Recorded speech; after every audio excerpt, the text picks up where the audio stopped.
So we start by adding 3/4 plus 1/3, and I took three individual rods representing 1/4 each, and then a fourth rod, and then over here to represent 1/3 I did a one single rod over a 3 rod.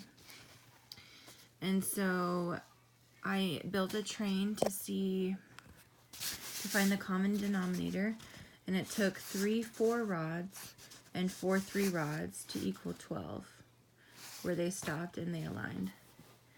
Then what I did is I took a 12 rod and I placed 3 of the green rods on top of it.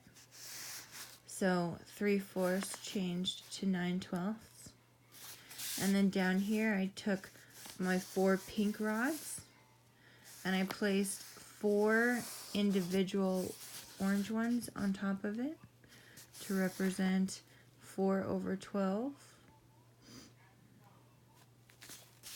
Down here I took my purple rods that equaled 12, and then my pink rod that equaled 12, and I placed 9 individual rods that equal 1/12 on top to equal 9/12. And then on the bottom I did 4 individual rods over the pink 12 rod to equal 4/12.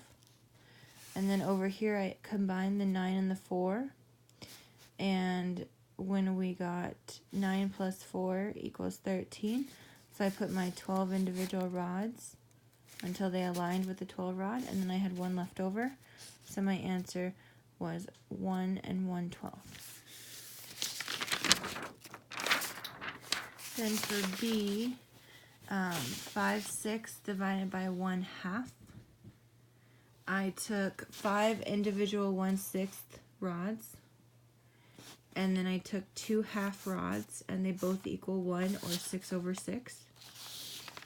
I then took a half rod and 2 1/6 rods to represent 5/6, and then I placed them next to a 1 rod. So this 1 rod would essentially be 6 1 rods combined.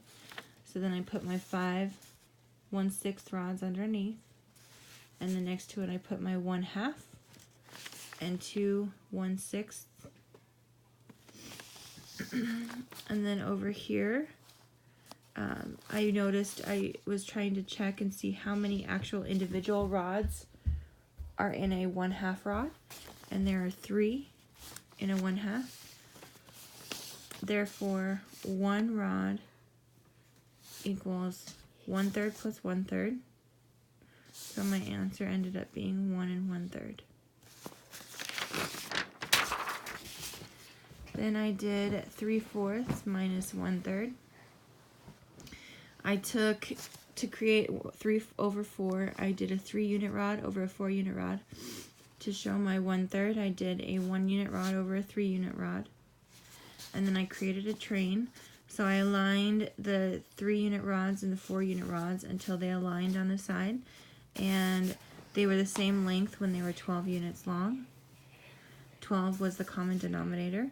So then I took these and I moved them down here, and I scooched over the blocks that were on top. So then I took my 9 minus 4 equals 5/12. And then finally, for 3/4 divided by 1/3, I did my 1 rod, and then 4 1/4 rods align with a 1 rod, and then 3 1/3 rods align with a 1 rod. And there are 12 individual rods in the blue. So then I took my 12 individual rods and placed them over my 1/4, this is 1/4, 1/4, 1/4, because we have 3/4. So I placed, there are 3 orange in every purple 1/4 rod. So I did 3, 6, 9, and then I placed 1 1/3 rod down here, And there are 4 individual orange rods. So then I brought these down here, and in 2 of the 1/3 rods, there are 1, 2, 3, 4, 5, 6, 7, 8, 9. So then we had 1 left over, so we need 2 1/3 rods plus 1 1/12 rod. And so this is 2 1/4, and that's our answer.